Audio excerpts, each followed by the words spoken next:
Little Red Riding Hood. Once upon a time, in a cozy village surrounded by a deep green forest, there lived a sweet little girl named Little Red Riding Hood.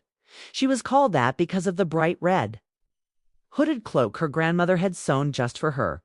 It was her favorite thing to wear. Little Red loved visiting her grandmother, who lived in a cottage on the other side of the woods.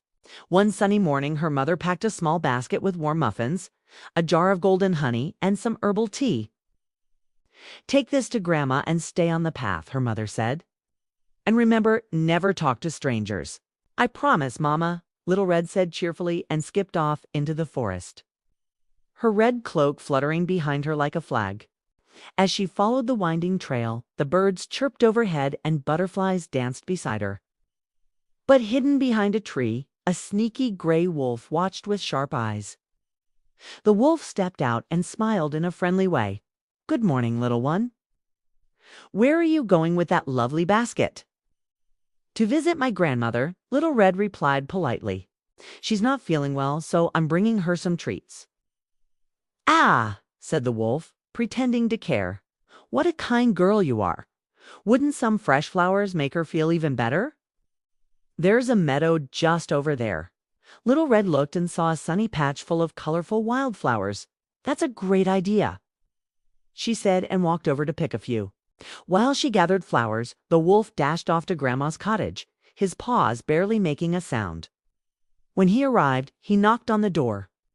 Grandma, who was resting in bed, called out, "Come in." But when she saw the wolf, she gasped. Quick as a flash, he locked her in the closet and put on her cap and glasses. A little while later, Little Red arrived and knocked.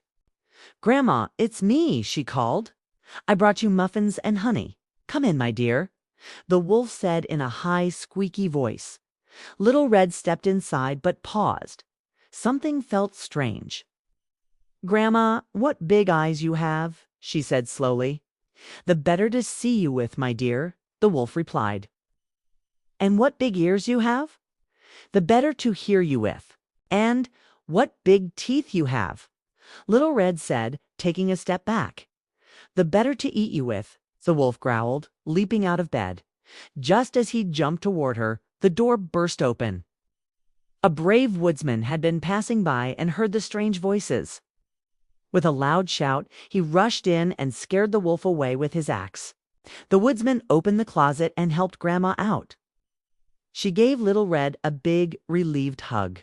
From that day on, Little Red Riding Hood never wandered from the path again and never spoke to strangers, no matter how friendly they seemed. She thanked the woodsman with a warm muffin and a smile. "I always remember the adventure in the forest." The end.